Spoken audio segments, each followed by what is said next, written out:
Deixar sua Bíblia aberta, nós estaremos hoje expondo do versículo 1 ao versículo 24. Estamos entrando no terceiro lamento nas exposições de Lamentações. E hoje eu quero, a partir daquilo que esse texto nos ensina, dar tema a esse sermão: das trevas do sofrimento eu vejo a luz. Essa é a ideia que Jeremias nos traz aqui. Então deixe sua Bíblia aberta, Jeremias 3. Os versículos 1 a 24.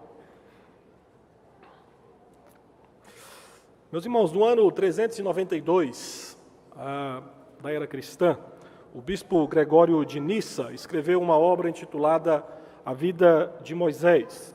Nessa obra, ele tem como objetivo usar a vida de Moisés como um modelo daqueles que desejam trilhar o caminho da virtude. E usando a conhecida mística cristã, e aí de forma alegórica, Gregório de Nissa usa a figura das trevas para mostrar o encontro que Moisés teve com a pessoa de Deus. A sua obra, de certa forma, se concentra em mostrar as três teofanias que Deus manifestou ou que Deus fez com que Moisés se encontrasse com ele. A primeira é a sarça ardente, que ele chama de teofania da luz, está lá em Êxodo capítulo 3. A segunda, a nuvem que envolve Moisés nas trevas, que ele intitula Teofania do Sinai, em Êxodo 19. E a última, a passagem de Deus, quando Moisés, na fenda da rocha, vê Deus pelas costas, lá em Êxodo 33. Mas o que é diferente nessa obra de outras obras? É que nessa obra as teofanias seguem da luz para as trevas. O lógico, geralmente, é o contrário, ou seja, você sair das trevas para poder se encontrar com a luz. Mas na obra, quando Moisés entra nas trevas, é aí que Gregório de Nissa nos mostra que de fato Deus se revela. Nessa obra, ele usa a ideia de trevas para apontar aquilo que é incompreensível na existência humana. Então, na ideia de Gregório de Nissa, nesse livro, é mostrar que no incompreensível da existência humana, Deus não está escondido.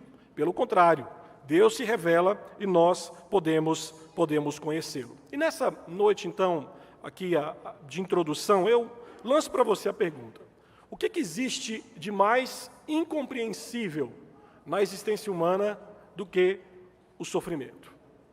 Meus irmãos, como não nos sentimos envolvidos nas trevas quando nós sepultamos uma criança? Como não nos sentir envolvidos em trevas quando vemos o câncer deixar o cartão de visitas em corpos devastados? As trevas do sofrimento é uma realidade consequente da queda. Então, logo, nós que vivemos nesse mundo caído, nós podemos esperar o sofrimento como um fato natural da nossa existência caída. Todavia, por mais que muito do que sofremos não tenha uma participação direta nossa, é bem verdade que, em outros momentos, nós mesmos, de forma voluntária, inconsciente ou conscientemente, nós buscamos o sofrimento. Por exemplo, a dor do divórcio pode estar ligada à escolha do adultério. A dor da prisão pode estar associada ao homicídio. A dor do luto pode ter sido gerada por causa da nossa embriaguez ou negligência ao volante. E nós estamos diante de um texto, Lamentações capítulo 3, versículos de 1 a 24, que vai nos mostrar justamente essa realidade. Por causa dos pecados da nação, o poeta agora, nesse terceiro lamento, que é o maior lamento que nós temos no livro, conta a sua experiência pessoal do sofrimento. Ele descreve a sua experiência de dor, em que as trevas do sofrimento o envolveram por causa da tragédia de Jerusalém, que Jerusalém foi acometida. Todavia, o poeta, diante de nuvens de sofrimento que pairava sobre a sua existência, apresenta-nos uma perspectiva de esperança. Ele ensina como viver em tempos de sofrimento, pois das trevas do sofrimento, nós vamos ver que o poeta, o profeta Jeremias, é conduzido a ver a luz do caráter e propósito de Deus, encontrando nisso o consolo e conforto existentes na pessoa de Deus. Então, eu quero convidar você a acompanhar a leitura, versículos de 1 a 18. Eu quero que você enxergue aqui aquilo que Jeremias descreve como os vergões da disciplina de Deus. Aqui Jeremias vai nos expor como que os vergões, de certa forma, como que a vara da disciplina do Senhor deixou vergões profundos em sua existência. Você vai ver o relato de um homem que está explicando a sua dor, que está expondo a sua dor. Então, atente para a leitura. Jeremias, capítulo 3, versículos de 1 a 18. Eu sou o homem que viu a aflição pela vara do furor de Deus. Ele me levou e me fez andar em trevas e não na luz. Deveras, ele volveu contra mim a mão, de contínuo, todo dia.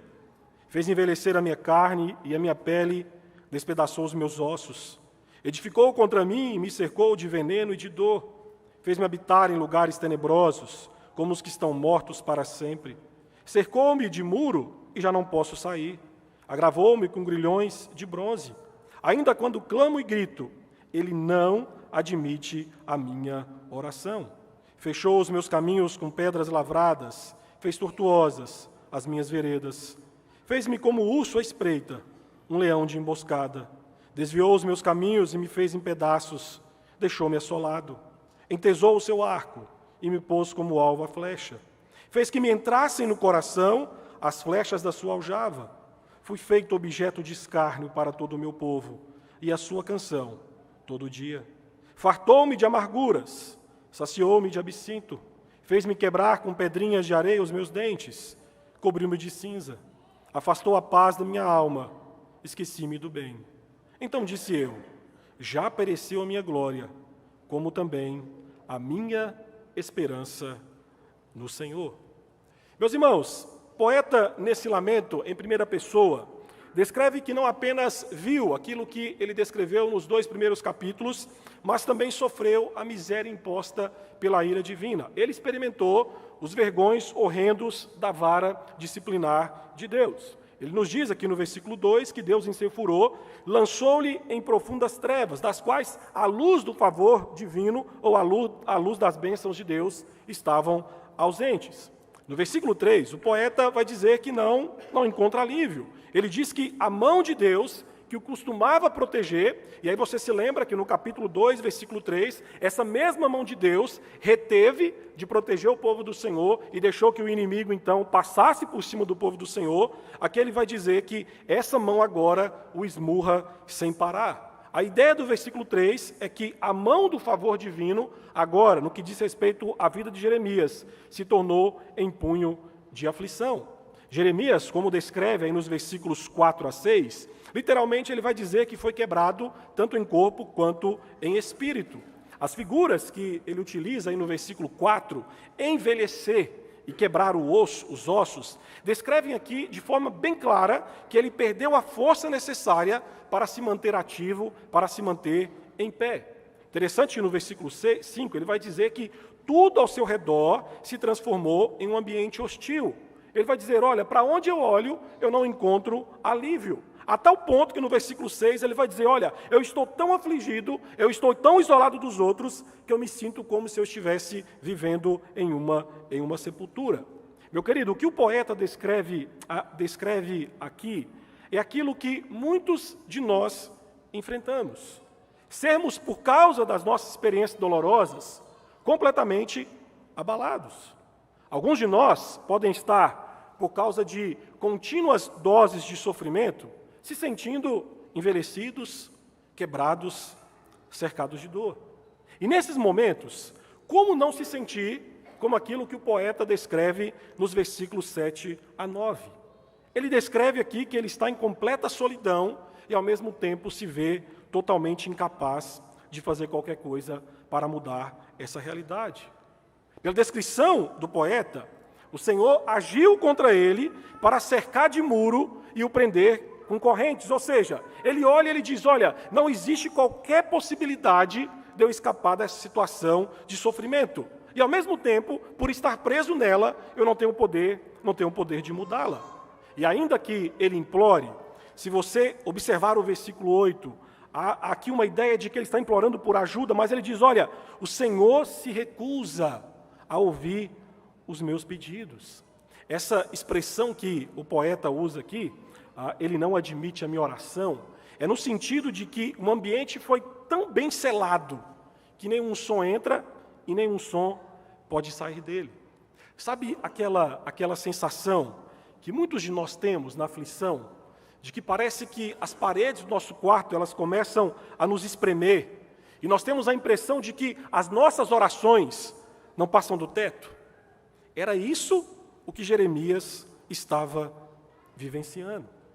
E essa sensação se agrava. Atente que no versículo 10, ele descreve Deus aqui de uma forma diferente. Ele retrata Deus como um animal selvagem que o está perseguindo ativa e agressivamente. Obviamente que aqui nós temos que lembrar da poesia hebraica. Por exemplo, nos Salmos, os inimigos são descritos como animais selvagens que estão à espreita para atacar o povo do Senhor. Essa ideia de que Deus é um animal que ataca em sua fúria os seus inimigos é replicada em Amós capítulo 5, versículo 19, em Oséias capítulo 3, versículo 8. Então, a ideia aqui do texto é que o seu sofrimento é porque Deus o alcançou e, como um animal selvagem, o destroçou. Entenda, Jeremias está dizendo, ele me alcançou, mas não me deixou morto. Ele me deixou completamente devastado. Mas no versículo 12 e 13, ele ainda segue nessa ideia de como que o Senhor o feriu. E aqui o Senhor, e aí você se lembra, Lamentações capítulo 2, versículo 4, ele diz que o Senhor preparou o arco para atacar o seu povo. Aqui no versículo 12 e 13, ele vai dizer que o Senhor, como um caçador, disparou suas flechas, que penetraram profundamente o seu coração.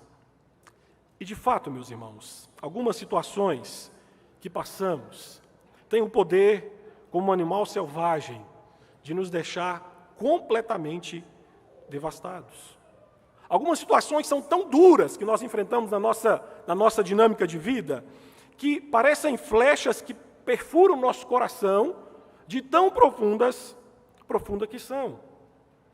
Pode ser um exame relatando uma doença terminal, que como um leão vem e devasta o seu lar. No meu caso, eu me lembro que em 2001, em julho de 2001, numa manhã de julho de 2001, uma segunda-feira, eu recebi uma ligação da minha irmã com duas palavras, mas que foram capazes de dilacerar profundamente o meu coração, quando ela disse, papai morreu. E o pior, meus irmãos, é você perceber que diante dessa dor, em vez de empatia, em vez de compaixão dos outros, você se torna objeto de zombaria do seu povo. Olha aí no versículo 14, que o poeta vê aqueles que deveriam consolá-lo, caçoando de suas feridas. E nós também, infelizmente, nós descobrimos que na dor, quem deveria nos ajudar, muitas vezes desdenham das nossas feridas. Alguns vão olhar e vão dizer, olha, essa dor não é para tanto, larga de moleza, engole o choro e segue a vida. Por isso que não é sem razão que no versículo 15, o poeta diz que a sua vida estava cheia de amargura, porque Deus lhe fez beber um cálice amargo e cheio de dor. Ele usa aqui a expressão absinto. Absinto é uma planta amarga e que, metaforicamente, nas Escrituras, principalmente em Jeremias capítulo 9 e Jeremias capítulo 23, reflete a tristeza e, ao mesmo tempo, a amargura emocional. Meus irmãos, o que Jeremias nos mostra é que houve momentos em que todos esses sofrimentos que ele tem relatado desde então tentaram torná-lo extremamente amargo com a vida. Então perceba que nós não somos tão diferentes assim de Jeremias, porque nós somos tentados a nos tornar descontentes e irritados por causa da aflição. Nós podemos ser tão envolvidos com o sofrimento e nos tornar tão irritados com ele, tão amargurados com ele, que o nosso coração, de certa forma, é dominado por uma frieza mortal, que ao mesmo tempo, se não dermos conta, logo o nosso coração é completamente dominado pela ira. Assim, em um estado de completo desespero, é que no versículo 16 ele descreve como que, comendo pedras, e a ideia dele aqui é que as pedras quebraram os seus dentes. Aqui a ideia do texto é que ele não tinha onde encontrar comida. Então, os restos de comida que ele encontrava no chão, ele colocava na boca. E a ideia dele aqui é que, em algumas situações, não vinha apenas o alimento, vinha também pedras. A descrição desse homem aqui é de uma intensa humilhação. E nesse cenário de sofrimento, o versículo 17 descreve então a reação desesperadora do poeta. Ele diz: olha, a minha alma não consegue estar em paz consigo mesmo, porque eu sei que eu sou alvo da ira do Senhor. E ele usa no versículo 17 uma expressão chamada, que está na sua Bíblia aí, bem, traduzida como bem. Essa expressão ela é muito interessante na teologia bíblica, porque ela é usada no hebraico para como se fosse uma figura para as bênçãos que Deus concede ao seu povo. E ele diz: olha, esqueci-me do bem. Aqui a ideia dele é que ele está dizendo: olha, eu não tenho mais nada daquilo que torna a minha vida agradável ou desejável. E aí no versículo 18, ele completa dizendo que aquilo que concedia uma posição especial diante de Deus, no que diz respeito ao povo de Judá, Jerusalém, e até mesmo o poeta, foi perdido. O que lhe conferia a glória, o que o tornava especial, que era o relacionamento do povo de Judá com Deus, ele vai dizer: isso acabou. E por causa disso, a sua esperança no Senhor, ele vai dizer no versículo 18, também chegou ao final. Deus impôs os sofrimentos, e ao longo do lamento, do início do lamento, do terceiro lamento, ele vai dizer que o Senhor se recusava a responder os seus pedidos, o levando a concluir: olha, já não existe mais fonte de esperança. Diante dos vergões da vara da ira divina sentidos na alma, aqui Jeremias, o poeta, nos mostra como que as aflições podem drenar toda a nossa esperança de que Deus ainda continua cuidando e zelando do seu povo. Mas observe, versículos 19 a 24. Nos versículos 19 a 24, nós vamos ver que, principalmente nos versículos 19 e 20, que o poeta passa da angústia, da qual Deus é a causa, para uma postura de confiança, em que Deus é a esperança. Versículos 19 a 24, nós vamos ver que uma memória reaviva a esperança desse homem. E eu gostaria que você acompanhasse a leitura do versículo 19 ao versículo 24, quando o poeta diz: lembra-te da minha aflição e do meu pranto, do absinto e do veneno.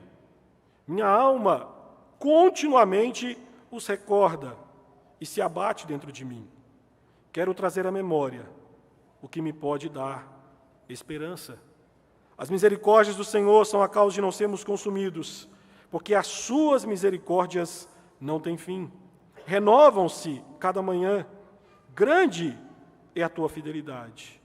A minha porção é o Senhor, diz a minha alma. Portanto, esperarei nele. No versículo 19, o poeta clama que o Senhor olhe para a sua miséria e que o Senhor tenha compaixão da sua situação. E o pedido para Deus se lembrar aqui é no sentido que ele está dizendo: olha, Senhor, por favor, tome medidas apropriadas. Senhor, me visite. Senhor, mude a situação de dor que eu estou passando. E aí ele descreve no versículo 20 que sempre que a sua alma se recorda dos sofrimentos, ela fica abatida. E, meus irmãos, nada diferente de nós. Algumas dores não têm prazo para sumirem. E para agravar a nossa situação, a nossa memória tem poder de revivê-las novamente. Sejamos honestos. Lembrar aquilo que nós vivemos, ou deixamos de viver com um ente querido que partiu, dói ou não dói demais?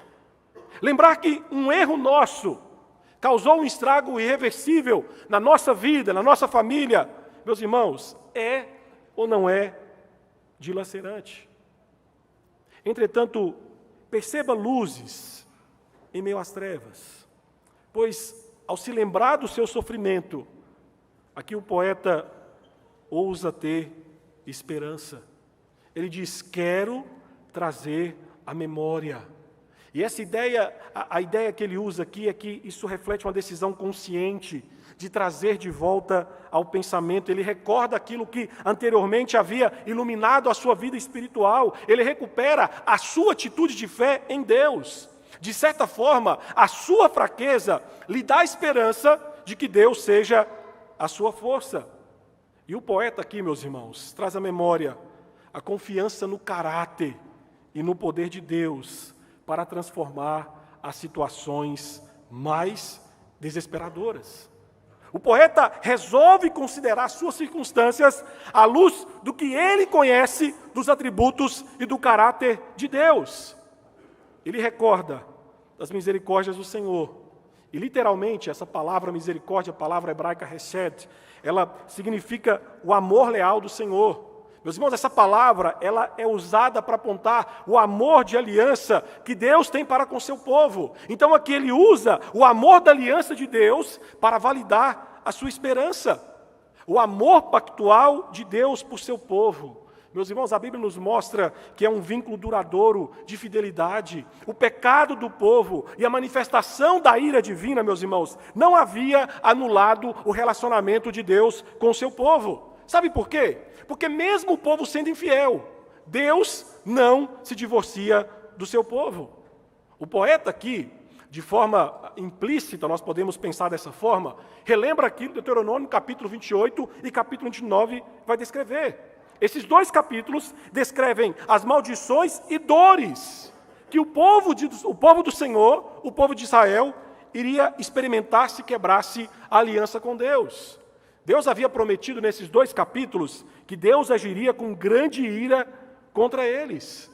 Mas um capítulo depois, Deuteronômio capítulo 30, apresenta que caso o povo, após ser alvo do juízo divino, em arrependimento se voltasse para o Senhor havia prometido em aliança que esse povo seria restaurado. O poeta, então, volta-se para a certeza do compromisso permanente de Deus com o seu povo. E aqui o que é fascinante é que Jeremias, de certa forma, enxerga aqui a severa punição que Judá experimentou. Meus irmãos, não é que Deus é infiel, pelo contrário. Ele vê uma manifestação da fidelidade divina em cumprir a sua parte na aliança. É o amor pactual de Deus, diz o poeta, que serve de base para a esperança futura. E ele vai dizer, olha, é por causa desse amor pactual que nós não somos consumidos. E aqui pense bem, esse homem está falando, lembre-se que ele descreve nos 2 primeiros capítulos uma cidade sendo completamente devastada. Meus irmãos, a existência de um sobrevivente, e nós sabemos que pelo menos um sobreviveu, que é quem está nos narrando tudo isso, mesmo que sofrendo, de Jeremias, atesta que o Senhor não tinha finalizado a sua aliança com o seu povo. O amor de Deus por seu povo, meus irmãos, é tão intenso que, segundo o poeta, não tem fim. O amor de Deus por seu povo nunca termina, por mais severa que seja a ação de Deus contra o pecado ou os pecados do seu povo. Por causa do amor leal de Deus ao seu povo, diante das suas falhas, meus irmãos, Judá não é cortado. Judá, é fato, está caído, mas Judá não é cortado do amor pactual de Deus.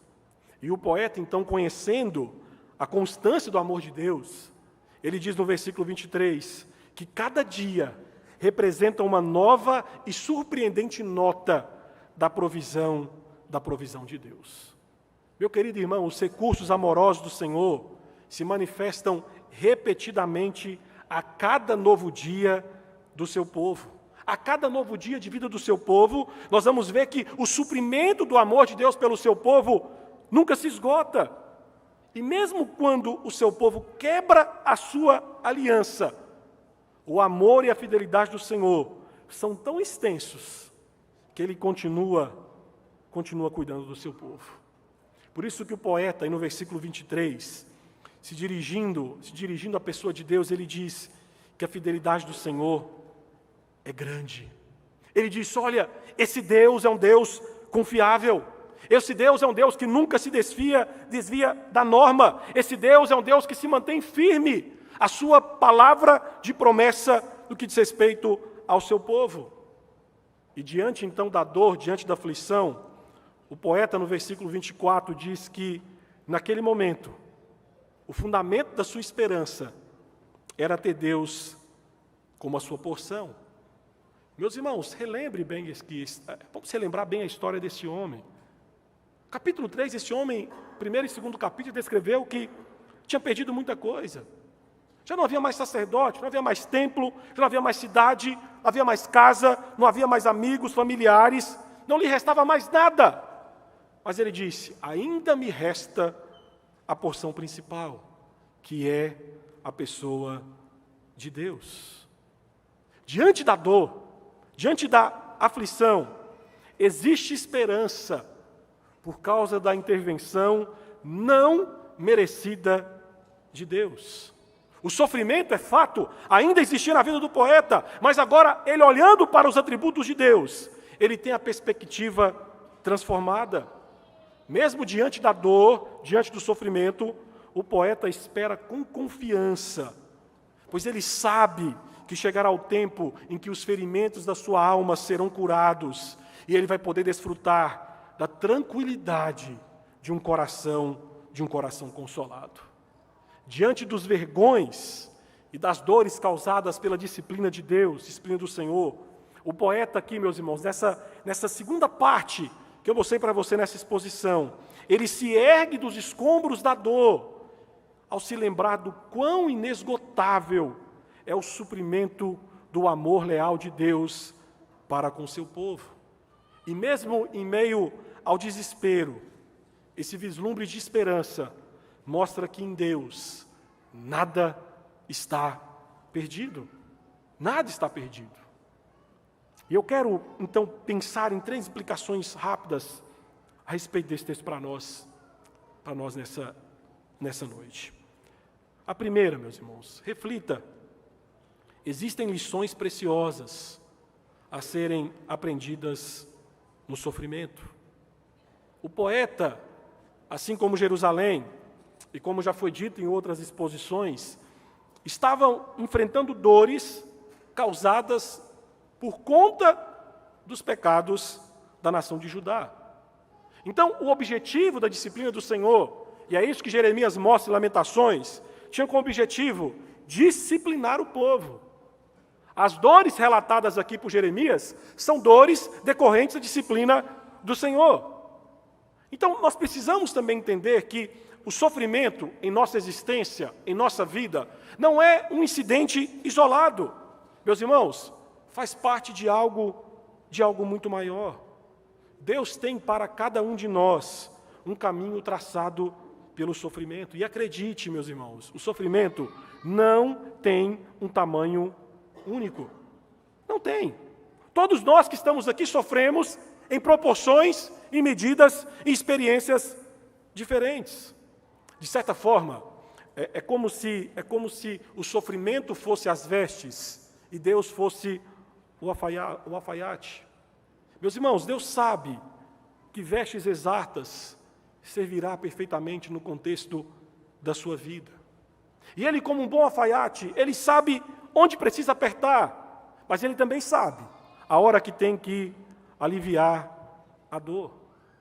Deus sabe que o nosso coração precisa ser filtrado. E muitas vezes, meus irmãos, Ele se utiliza da dor da disciplina, para esse propósito. Pense bem no povo de Jerusalém, um povo de coração altivo, um povo orgulhoso, mas que por meio da vara da disciplina do Senhor, esse povo foi levado a clamar por misericórdia. Você pode estar pensando, pastor, mas nós estamos em Goiânia, nós somos diferentes do povo de Judá. Não, podemos ser diferentes como povo, mas o nosso coração não é nada diferente dos moradores de Judá. Nós somos extremamente presunçosos e acreditamos seriamente que nós somos autossuficientes.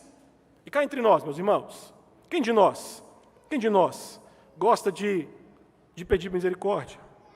Nós não gostamos. Nós não gostamos de mostrar a nossa vulnerabilidade. Nós não gostamos de mostrar que somos criaturas fracas, que necessitamos de outros.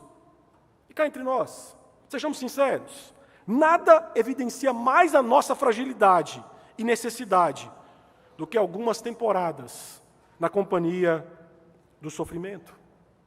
Em meio às dores da nossa caminhada, as escamas dos nossos olhos caem, e aí nós conseguimos enxergar com clareza, meus irmãos, o nosso orgulho e a nossa incapacidade. Então, nesse sentido, o sofrimento tem o poder de como flechas lançadas por um arqueiro, ferir o nosso coração perverso, essa fonte envenenada da qual jorra todas as correntes de pecado na nossa existência. E, meu querido irmão, nós nem sempre somos conscientes de que nós abraçamos alguns pecados, até termos o nosso coração afligido por Deus, aumentando o nosso reconhecimento da necessidade do Senhor. Geralmente com o coração ferido pela dor, nós percebemos que nada do que podemos fazer vai amenizar o nosso sofrimento.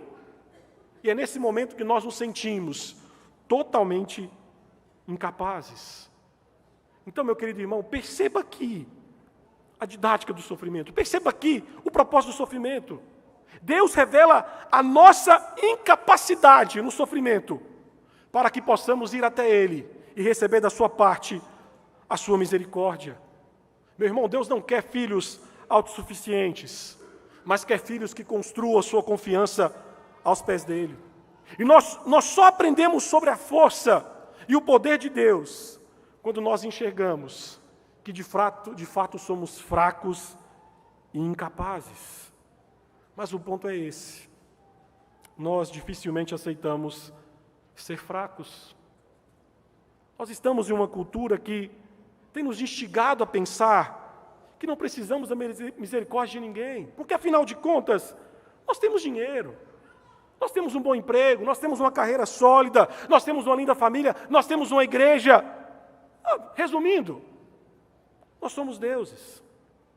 Quando o sofrimento nos abraça, nos jogando no chão, com a voz embargada pela dor, tudo o que nós conseguimos dizer, e às vezes com gemidos inexprimíveis, é: misericórdia, Senhor. Misericórdia, Senhor. Os sofrimentos são a escola de Deus, porque por meio do sofrimento é que aprendemos a nos submeter e a confiar em Deus de uma forma que, em tempos de paz, em tempos de bonança, meus irmãos, nós jamais aprenderíamos. Por isso, partindo da experiência de Jeremias, aprenda a reconhecer as dores da vida como oportunidades para crescer na graça e no conhecimento de Deus. Charles Spurgeon, que conviveu quase que a vida inteira com uma forte depressão, em certo momento da sua vida, por conta do sofrimento, não só da depressão, mas era um homem que tinha problema de rins, tinha vários problemas, reumatismo, tinha vários problemas de saúde. Ele disse: olha, eu aprendi a beijar a onda que me lança contra a rocha eterna. Eu aprendi a beijar o sofrimento que me lança a rocha que é Cristo Jesus. A propósito, no sofrimento. Segunda implicação desse texto para nós: meu irmão, acredite, é possível encontrar consolo em meio às dores. As linhas desse poema descrevem o status de um homem que sobreviveu a um tipo de sofrimento extremamente horrendo. No entanto, parece que Jeremias, quanto mais procurava consolo na primeira parte do lamento que foi exposto aqui, mais amarga se tornava a sua experiência. E perceba como que nós às vezes nos vemos também nessa experiência do poeta. Meu irmão, quão amarga e dolorosa se torna uma temporada de sofrimento quando Deus parece estar em silêncio. Meu querido, quão devastador é para quem está sofrendo, em meio às dores da alma, ter a sensação de que as suas orações não são sequer ouvidas por Deus. Como é que nós podemos encontrar Deus o consolo, como dizia João da Cruz, na noite escura da alma? Pois não importa, e aqui eu quero pedir licença poética ao meu querido irmão Alexandre, que é dentista, porque não importa se você segura firme com os braços na cadeira do dentista, meu irmão, a broca continua perfurando. Não muda. Não muda. A dor continua te machucando. E a verdade é que nesta terra amaldiçoada pelo pecado, meus irmãos, nós vamos sangrar. E pode ser que nunca encontraremos conforto intelectual para a pergunta: por que sofremos? Por que sofremos? Meu querido, nesses momentos, nós precisamos, como Jeremias, apenas de uma lembrança. Apenas de uma lembrança. Jeremias, na proporção que suas lembranças traziam lágrimas, elas também lhe trouxeram consolo. A lembrança que nos traz consolo e paz é a pessoa de Jesus Cristo, o nosso Senhor e o nosso Deus. No sofrimento, lembre-se dos seus atributos, lembre-se de sua obra, lembre-se de suas promessas. Meu irmão, no sofrimento, Cristo está diante de você. Levante-se para agarrar-se a Ele, porque as misericórdias de Deus se derramam sobre você pela mediação do Filho de Deus, Jesus Cristo. No momento de dor, você pode orar, você pode chorar, você pode levantar a sua voz, porque através da mediação de Cristo, Deus Pai te atenderá. Você pode clamar por misericórdia, porque Deus vai te responder. Você pode descansar com confiança na ajuda que Ele te prometeu, e como nós cantamos nessa noite. O amor pactual de Deus e o seu caráter imutável é o que nos mantém consolados em um mundo que constantemente muda e que constantemente nos machuca. Essa graça consoladora de Deus, ela não apenas nos protege das devastações do sofrimento, mas ao mesmo tempo essa graça consoladora, ela infunde em nós o poder e a força que necessitamos para continuar em pé, para seguir em frente, mesmo quando o motorzinho da dor continua nos perfurando. Meu irmão, é consolador saber que diariamente, como diz Jeremias, nós recebemos, mesmo que de forma imperceptível, gotas do suprimento das misericórdias do Senhor. Por isso, para você que está aqui nessa noite, você que está sofrendo, enxergue e encontre consolo ao findar e começar outro dia, porque isto testemunha que Deus continua sendo misericordioso para com a sua vida. Enxergue consolo no ordinário da vida. Meu irmão, Deus se revela muito mais nesses momentos do que nos momentos extraordinários, porque ordinariamente nós desfrutamos das misericórdias do Senhor. Quando você deitar e ao levantar, mesmo que esteja sofrendo, lembre-se, o Senhor está se revelando misericordioso para com a sua vida. É a última implicação, e aqui eu termino o sermão nessa noite. Meu irmão, no meio do sofrimento, mude o foco. Olhe mais para os sofrimentos de Cristo e menos para o seu sofrimento. Jeremias nos mostrou isso, que em meio às densas nuvens de sofrimento, ele simplesmente ajustou seu foco, voltando os seus olhos para o amor leal de Deus, que como uma luz dissipou as trevas de incertezas e temores no meio do sofrimento. E nós precisamos aprender a fazer o mesmo. Porque nós temos a tendência de, no meio do sofrimento, de olhar para nós. E por conta disso nós passamos a ser pessoas amarguradas, iradas, desanimadas, tristes. Nós convivemos com tantas regalias. Nós vivemos num mundo bom, meus irmãos, no que diz respeito a certos confortos que nós temos. E esses confortos que nós temos, de certa forma, nos levam a pensar que nós temos o direito de reivindicar um tratamento favorável de Deus diante do sofrimento. E perceba que em meio ao sofrimento, porque temos essa ideia de que precisamos ser tratados de forma diferente pelo Senhor, mesmo sendo o povo do Senhor, nós temos o hábito de murmurar iradamente contra Deus. E aí nós dizemos: Senhor, mas logo comigo. Poxa, eu sou mais crente dessa igreja. Eu distribuo Bíblia, eu sou dizimista, eu sou ofertante, eu evangelizo, eu participo do culto, eu cultuo ao Senhor, eu dirijo louvor, eu canto no coral, eu dou na escola dominical. Senhor, eu faço tudo, logo comigo. Deixa eu te falar uma coisa. Meu irmão, nós não temos qualquer direito de pedir a Deus qualquer coisa que seja no sofrimento, a não ser misericórdia. Nós não merecemos, mesmo por ser filhos de Deus, um tratamento favorável no que diz respeito ao sofrimento. Sabe o que nós merecemos? Nós merecemos são as chicotadas, nós merecemos são os pregos, nós merecemos a coroa de espinhos, nós merecemos a cruz e uma eternidade separado dele. Então, quando nós olhamos a nossa ficha de crimes espirituais, nós não temos qualquer argumento para chegar diante do Senhor e falar: Senhor, por que comigo? Por que eu estou sofrendo?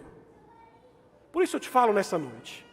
Nós temos que transferir o foco do nosso olhar, do nosso sofrimento, para o sofrimento de Cristo.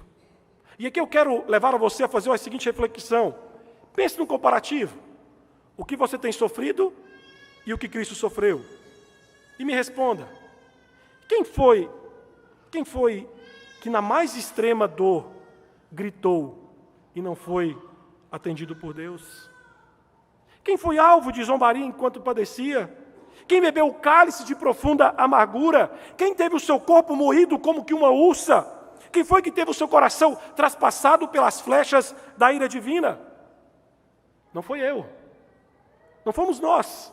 Meus irmãos, foi Cristo Jesus na cruz. Nós temos que deixar de olhar para a nossa dor e considerar como Jesus sofreu e por que Jesus sofreu.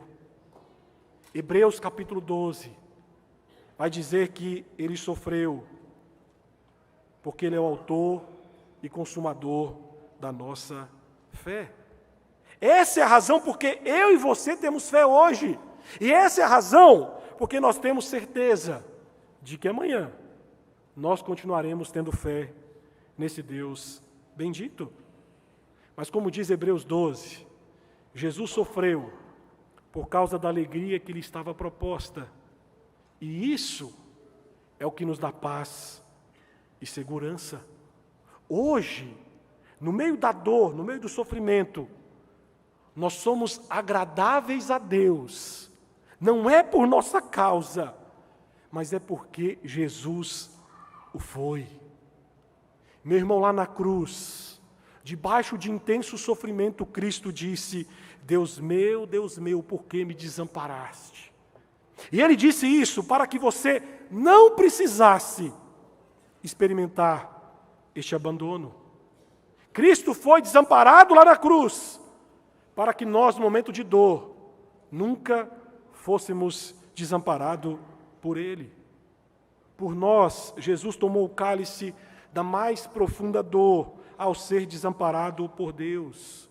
E pense bem, mesmo que experimentemos miséria e aflição, meus irmãos, por causa de Cristo, nós nunca sentiremos o que Cristo sentiu quando disse: Deus meu, por que me abandonaste? Porque nós nunca somos abandonados por Deus.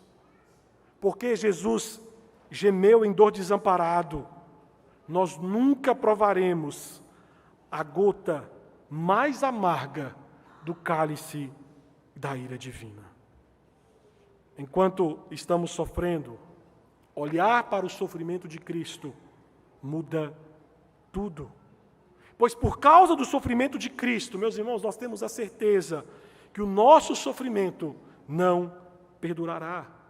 Por causa das aflições de Jesus, do seu desamparo, de ser amassado pela ira lá na cruz divina, lá na cruz, nós temos a garantia de que o nosso sofrimento um dia vai acabar. por meio de Cristo, nós podemos, no meio da dor, clamar por misericórdia e ter a confiante certeza de que Ele nos ouve e nos consola e nos ampara. Eu quero finalizar esse sermão citando para vocês uma poesia escrita em 1639 pela poetisa Faith Cook.